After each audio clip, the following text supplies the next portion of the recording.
Today's going to be a recording that I did with my mastermind group where I discussed about cap rates. There is also a video recording of this that you guys can go to the YouTube channel and check out. And I'll be in San Francisco next weekend speaking at a real estate seminar and also be looking to meet up with as many Hui Deal Pipeline Club members and especially members in live deals.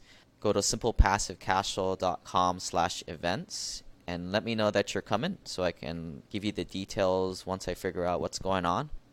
And here's the show. This is a story about a dude named Lane. He moved to the mainland and bought one place to stay. And then one day he went try to rent them out. And then he became one real investor man. But today I wanted to talk about cap rate. It's going to be more of an academic discussion. Feel free to type comments into the chat or questions as it comes up. And this should be a lot of review for you guys. This property class, there's A, B, C, D. A class is the luxury type of properties. B class and C class are the type of properties that we like to pick up because that's the optimal level of headaches to cash flow. Class D is the bad tenants, bad areas, stay away. So those are on the right side, the historical cap rates on what you can expect to see in those four classes. And it's not like this is what it always is. I want to just say it's in relation to each other. Class A will always be the lowest, and then you stack the B, and then you stack the C on top of that, and you stack the D on top of that. Now today, interest rates are lower, and so are cap rates, because cap rates and interest rates, they kind of stack on top of each other. The whole point of you borrow it at maybe 3-4%, and then you make 5-6%. There's always a spread, and as an investor, you're making money off the spread, and you're applying good leverage to it, 3 or maybe 4 times as much to get that true yield or that return on investment. So today, Class A 5-7%, that's definitely high. Today we're in an environment where you're seeing maybe 3% to 5%. Just to give some frame of reference, I would say Class A in Los Angeles, I don't even know, but I bet it's 2 to 3%. I'm sure a lot of you guys know what it really is out there. Dallas, I know a little bit better. You're looking at 3 to 4.5% for the Class A stuff. Class B in Dallas, you're looking at 5s. C's 5.5 maybe, and D, who knows. The profit and loss statement is always garbage, so you got to kind of take the cap rate with a grain of salt. And this is why they'll say, well, what cap rates do you buy at? What do you tell a broker what you're looking for? Well, I don't give them a cap rate because most times the profit and loss statement or the T12 is all bogus anyway. You can show less expenses and that will make your cap rate go up. So the cap rate is how much money you're making as a percentage if you didn't have leverage on it. So if you're making, if you buy a property, a Class A on this chart, you're making anywhere from 5 to 7%. Of course, like we said, in today's environment where interest rates are lower, the cost of borrowing is lower, therefore also the investment yield is lower, probably at 2% off each of these at least. And we're also in an environment where it's been a bull market for the last 10 years and everybody's looking for yield. Another term people say, people are starved for yield. So this is why everybody's kind of making their way to all these different asset classes like mobile home parks. Mobile home parks used to be, double digit caps originally, but now you're seeing it come back to earth, in the 5 to 8% range. Does that make sense to everybody? I don't really go off cap rates when I'm talking to a broker, because sometimes, again, the expenses aren't the right way or they're not showing the right income, and that can definitely show incorrect cap. I think the biggest sucker move is when you're presented a deal and it's on a piece of paper where they're saying, oh, it's a 12 cap. I'm like, all right, well, let's see what it really is in the income and expenses. So the chart there is cap rate versus risk. So some people will say, well, I want a higher cap rate, but just know the more higher your cap rate, that's the bigger risk that you're going to be taking on the property, because maybe not in a more established area like Dallas or San Francisco. And so if you're venturing out into tertiary markets, or especially even those smaller markets, your cap rates will be higher. But that's inherently what the risk is. Like, we don't know if some of those tertiary markets, if it's just going up, the yields are just going up because people just need a place to live. So the short of it is, just don't go chasing yield or cap rate. So here's another chart of, you get A, B, and C properties. Just take a look at how they stack up relative to each other. In different markets, they may range up or down, and in different economic times, they may range up or down. Today's economic times, it would be a lot lower than this. Then it's all based off the NOI, which is the net operating income. Got a chart of what that exactly is. Probably should show that to you guys. So here's kind of the only math you need to know, the formula for this. So it's the NOI divided by the cap rate equals the property value.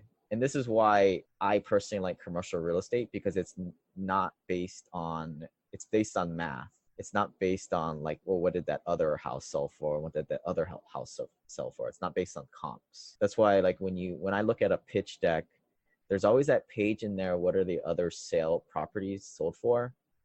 I don't really pay too much attention to that, because I don't know. Look, the property may look the same on the exterior and have similar square footage and be similar vintage or year, but we don't know what's going on in that NOI, which is the numerator in this equation. We know what the cap rate is, and that's, if we have the cap rate, we can figure out the estimated property value, but we don't know the NOI of that other sold property. So that's why I just usually throw out the sales data. But it is a nice, it's just another set of data. But I think newer investors, they rely too much on those sales comps, because you could have a property that is just not performing very well, or you could have a property that is performing extremely well, therefore why it has a high property value. Have you ever listened to a podcast or been in a seminar and too afraid to ask a slightly personal question? Our mastermind will have an intimate feel where people are going through the program together and at their own pace if needed, in order to foster friendships. When I was learning and paying thousands of dollars for masterminds and mentorships, the network, however hokey pokey as it sounds, was a big part of it. What happens in the mastermind stays in the mastermind. We'll use the bi-weekly webinar sessions to dissect concepts with real-life examples. Hear how someone else might implement something like infinite banking concept on a hot seat session. Our group will attract thought leaders to meet just with our exclusive group. We can get FaceTime and ask individual questions. Why? Because our group will be people who put their money where their mouth is and go out and make things happen, as opposed to your local REI club, which is traditionally just a bunch of tire kickers and some sharks. SimplePassiveCashflow.com/journey to learn more. Hey, Lane. Yeah, go ahead.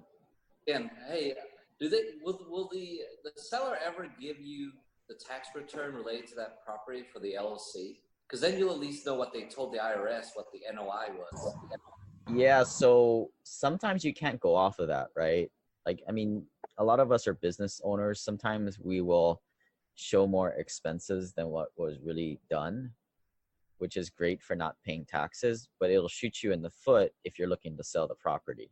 When you're buying these properties, it's all over the place. You got people not wanting to pay taxes, or, people wanting to sell the property, so they're going to sort of inflate the profit and loss statement. So it's all over the place. So getting the tax return is a good way of verifying at least you know that. You know what the minimum would be.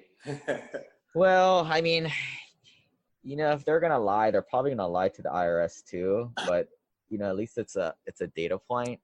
They say you're supposed to, you get the P&Ls, but you're supposed to audit them. You're supposed to get the bank statements and match it all up, which is a tedious process. But if you want to do it right, that's the way to do it. All right, thank you. The taxes is like a quicker way of doing it.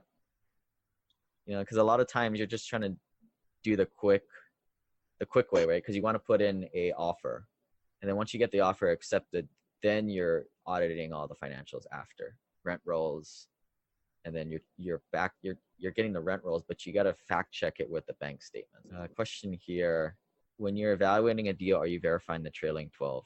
Initially, you aren't. You just put an offer, assuming that the seller is, they have good integrity, and that's what it is. But that's what the due diligence period is for. You're going in there, you're auditing the trailing 12. Luckily, the bank is doing the same thing. So good questions, guys. Keep them coming.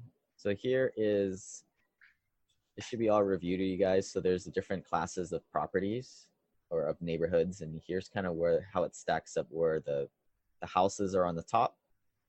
These aren't hotels, but these are like the apartments. These are where kind of people are living. So the bell curve, I mean, we could probably argue a little bit, but I believe most people in America live in Class D houses or Class C apartments. Maybe a bit of a culture shock, but I mean, most people make less than $50,000, $60,000 a year. 1/3 of that is $20,000. I mean, that's kind of like the 1/3 rule is what people can afford for their housing for the year. So most of the baby boomers, the older folks, are they've kind of moved upstream. They're living in houses, but they're going to be moving to apartments in the future. The Gen X's are going to kind of be moving upwards to vacate those vacancies. The Gen Y's, this guys behind them, are moving into houses and apartments. Then the millennials are kind of falling up right behind it. So there's this, people are saying like, well, I don't want to have a Class B house or a Class A house. I mean, there's always a home for somebody. As the saying goes, there's always a college for everybody, no matter how smart you are or not smart you are. But what happens in a recession? So the population will kind of drift backwards. And this is why I like the more Class C in tertiary markets, or definitely Class C, because people in the A class properties, they're gonna hurt the most. Like in Dallas, they have $2,500 rent luxury apartments, where I think like $400, $600 goes to like kind of like an activity fee. Then they've got like movie theaters in there. They've got like bars, different activities almost every night of the week. I'm thinking in a recession, those people are going to be like, well, we don't want to live there. We're not going to pay for that. So they're going to move back to the B's. And same thing, the people in the B's are going to move back to the C's, and C's are going to move to the D's. So there's just going to be this great transfer downwards. And this is why I feel like if you're investing in good workforce housing, I mean, you should be fine in a recession. The joke is the millennials is going to move back in with their parents in those Class B and C houses. So again, here's the formula. So what you do is you take the annual net operating income, so that's income minus expenses, and you divide it by the cap rate of the property. Because Duke, I don't know if you're on, but you guys bought a property that was what, a 50 unit or so? Yeah, 52 unit.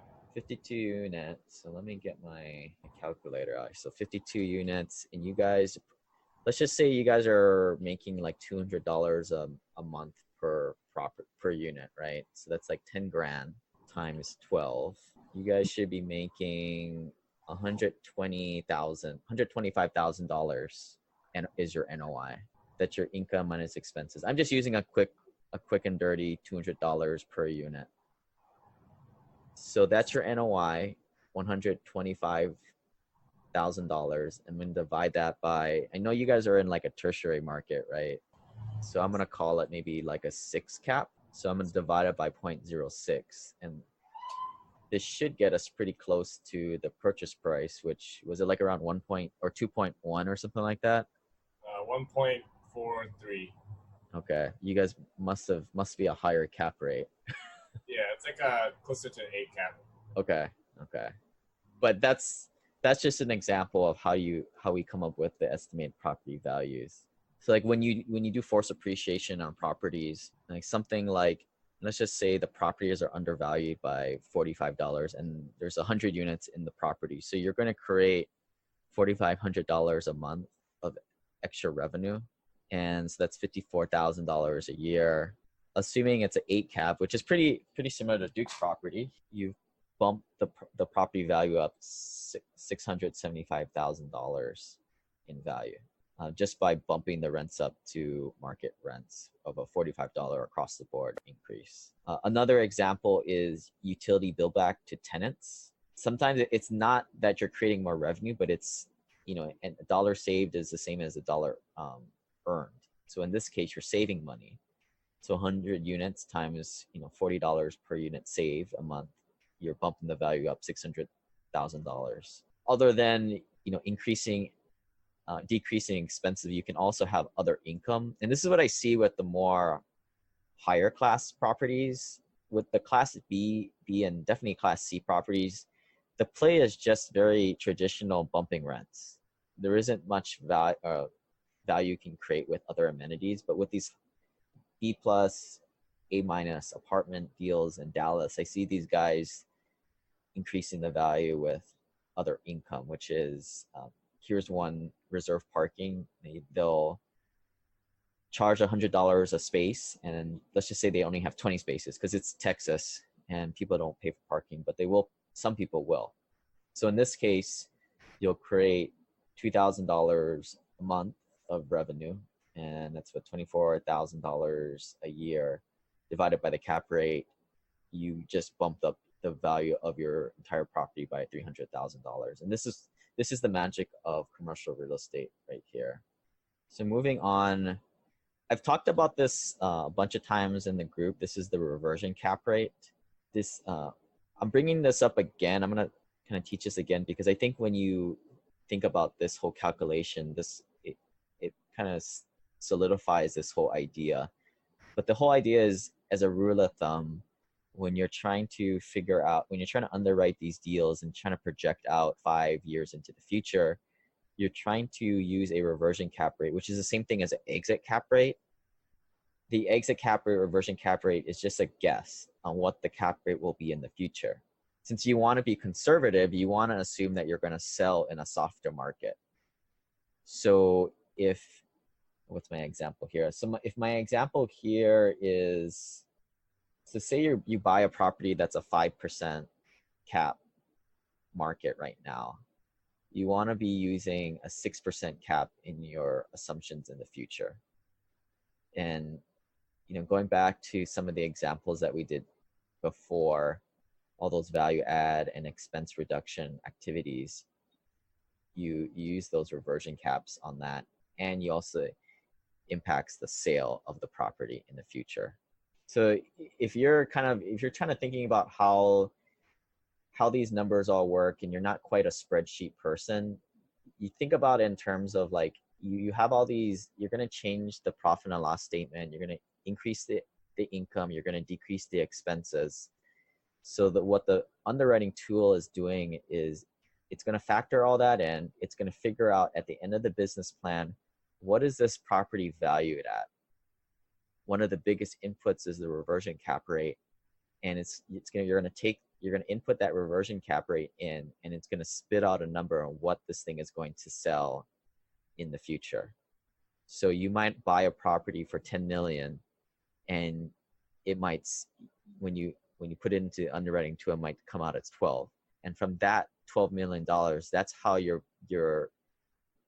creating all the value for investors. And that's how at that point, it's just splitting up those returns over the years. So from a high level, that's kind of how it works. Cap rate formulas here is sort of the same thing. NOI divided by the value equals the rate, the cap rate.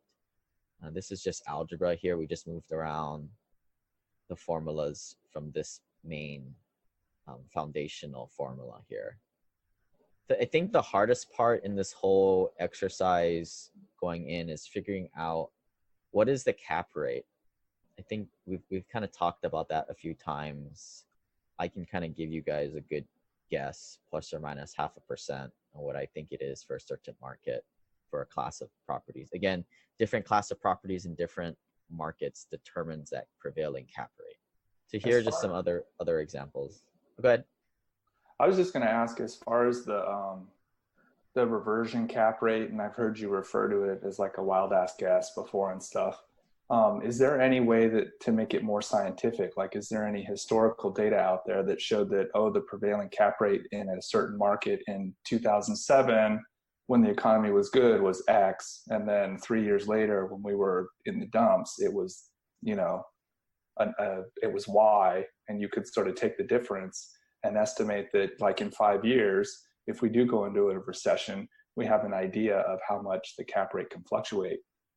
Yeah, I think I've never actually done that before, but I think you would go to like some of these Yardi reports, and I'm sure they have it in there. I mean, basically, you're looking. There's going to be like a sine curve, and you're going to look where the water line was back in 2007, and then where it fell to in 2009. I think that's a good way of doing it. The whole rule of thumb here, how you use the 1%, which you're right, Bob, it is a wild ass guess. That's why you're going up plus 1%. Some people will only do like 0.5%, or some people will even do 0, or some people even go negative, which I think is a little absurd. Another rule of thumb out there is for every like 6 months that you plan on holding the property, you increase it by like a 1/4 point. I don't know if that's right, but you know, you take the amount of hold period and you increase it by that much. For me, a lot of the deals that I do, they're like 5-year holds. So, you know, however much that is, it usually comes out to 1%.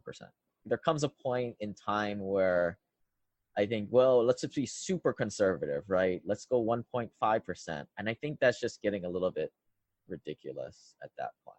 I think 1 is plenty. Of course, you know, like a lot of deals, sometimes they'll do these sensitivity analysis that look really fancy, but I just think that's just a little bit, I don't think it's too useful. But they'll show like, well, let's just say instead of a 7 cap, let's just say we're in a 6.5 cap market, or let's just say if it's a 7.5 cap market, what does our investor returns look like?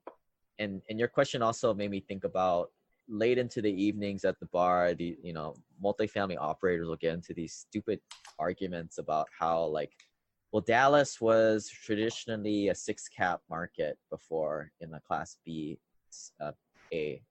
Some of the arguments are like, well, now Dallas is more of a tier 1 market. And this is backed up by Fannie Mae, Freddie Mac, say it's a tier 1. In a recession, like how you're saying, will it go down back to the cap rate it was, or has it fundamentally changed as a market? To me, when you pull your head out of like all the academia and Excel spreadsheets, you look at Dallas, Texas, it's like no brainer. I mean, all the roads are different. It's just look at the population. It's completely different market of 10 years ago. I think that's what you have to kind of look at. You have to weigh those. So, yeah, if the whole landscape has changed, then yeah, for sure.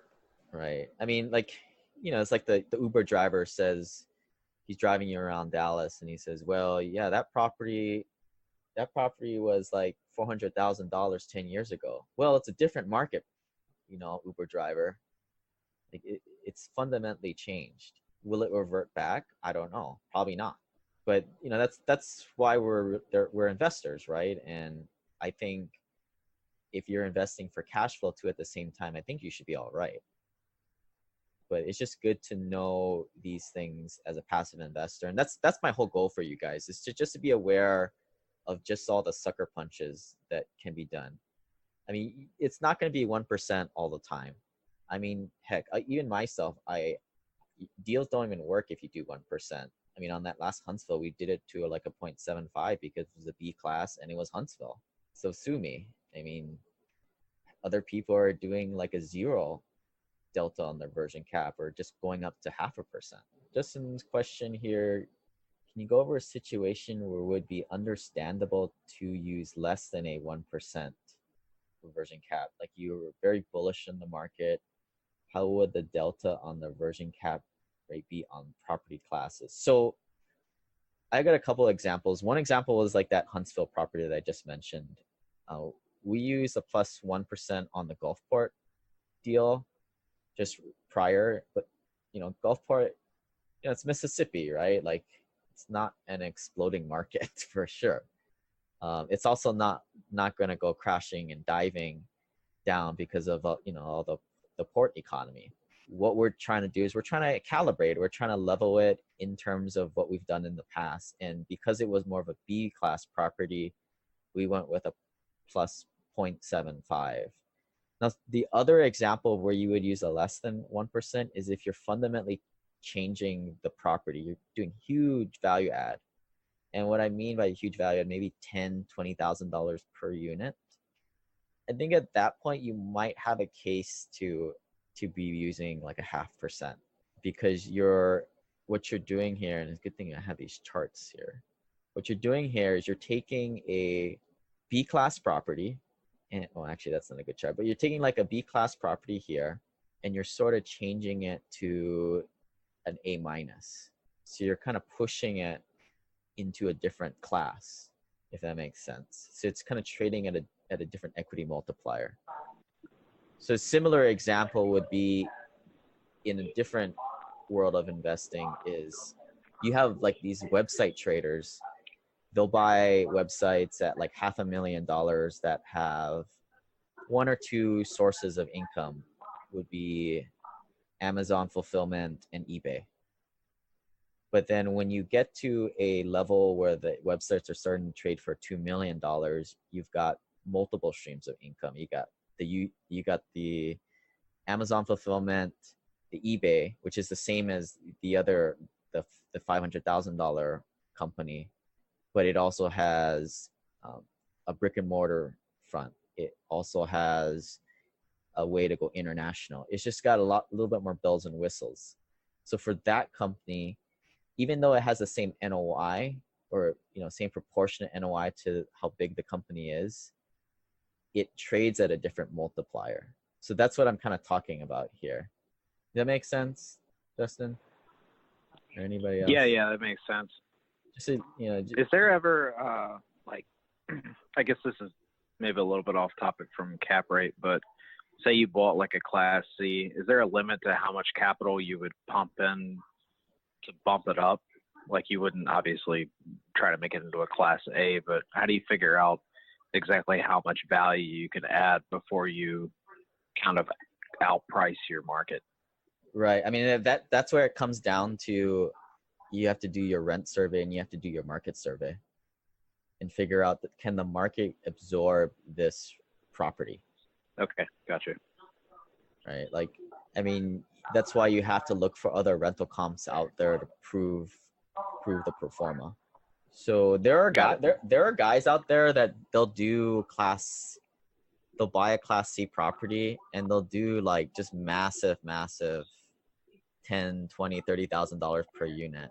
Actually, here's a good example. There's guys in Seattle, like they'll do it in a primary market, because there you really have no ceiling on how much you can push rents. So what they're doing, they're buying properties at like $200,000 a unit that rent for probably about $1,600, which is nowhere near the 1% rent to value ratio. But what they're able to do is they'll bring in, they'll put in like $50,000 per unit. And mind you, these are smaller properties. These are more like 20, 30 unit properties, but they'll put huge CapEx in. They'll just total gut job the property. Of course, these are in better areas where the land values are so high. So what they'll do is they'll push that Class C property and they'll turn it into a new A minus class property.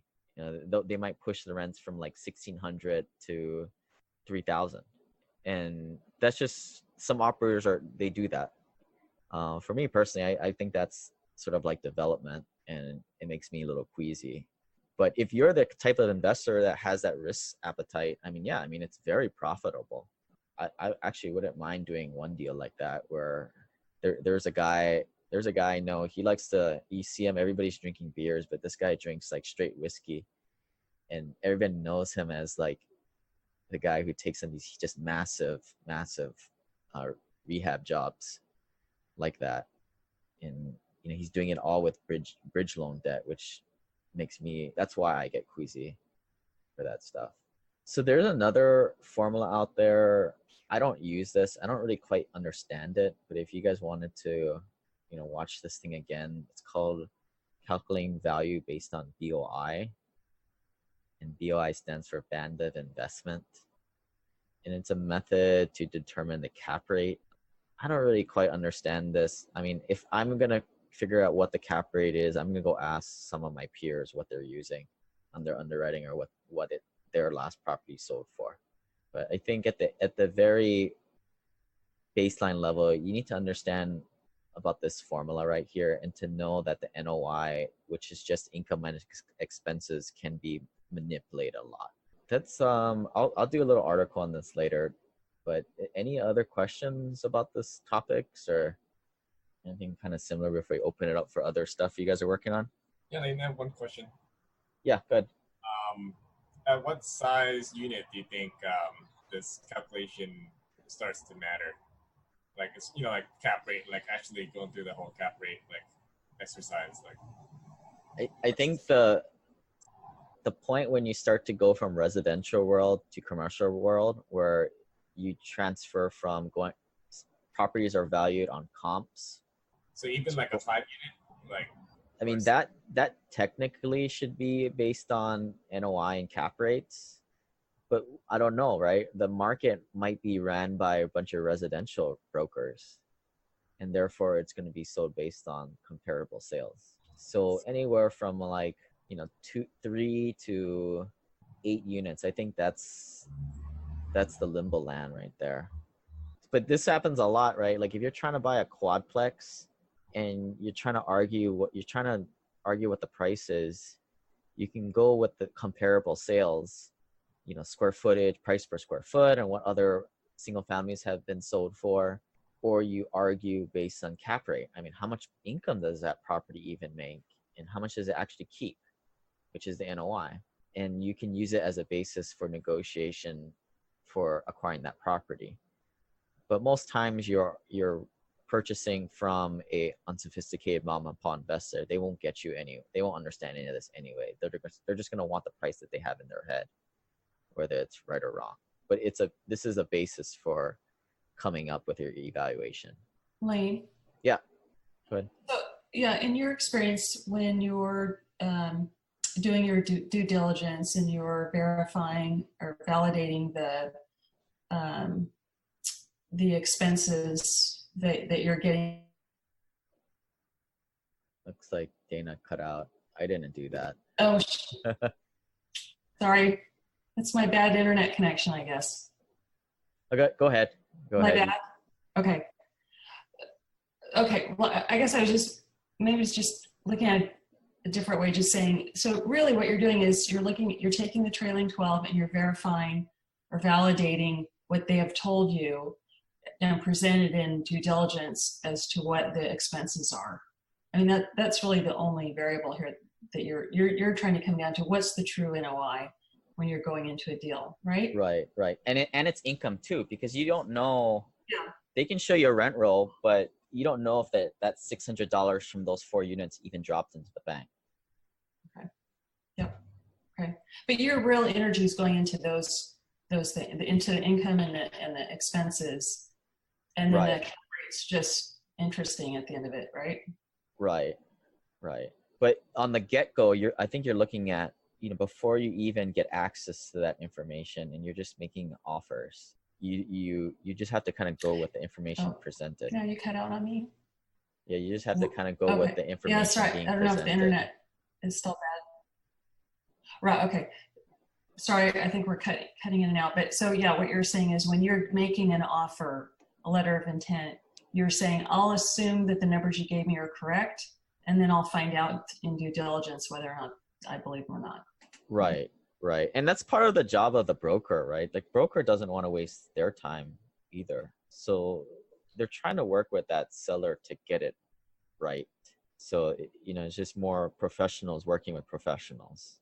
Now, there was a deal that we did last year where it was direct from seller. There was no broker. It was true off market, which is incredibly rare. So what we did was we audited the income and expenses as best we could, but there were definitely holes in there. So I think what we did is we were like, all right, we don't know. We have a pretty good idea. Let's increase the reversion cap rate. I think we used like a 7.75 in Southeast Fort Worth. That's like the absolute highest reversion cap rate I've ever seen, 7.75. But remember, it was a Class C area. It was a really sketchy area. I almost didn't want to get out of the car out there, and there were so many holes in the financials too. So that's where we knew we had something there. So that's where we put the slack. If there were clean financials, and if it wasn't in such a shady area, we probably would have used like a 7 cap for that property for the reversion. But since that, I've never seen a cap rate so high, a reversion cap rate so high. This website offers very general information concerning real estate for investment purposes. Every investor situation is unique. Always seek the services of licensed third-party appraisers and inspectors to verify the value and condition of any property you intend to purchase. Use the services of professional title and escrow companies and licensed tax, investment, and or legal advisor before relying on any information contained herein. Information is not guaranteed, as in every investment there is risk. The content found here is just my opinion, and things change, and I reserve the right to change my mind. Above all else, do your own analysis and think for yourself, because in the end, you are the only person who is going to look out for your best interests.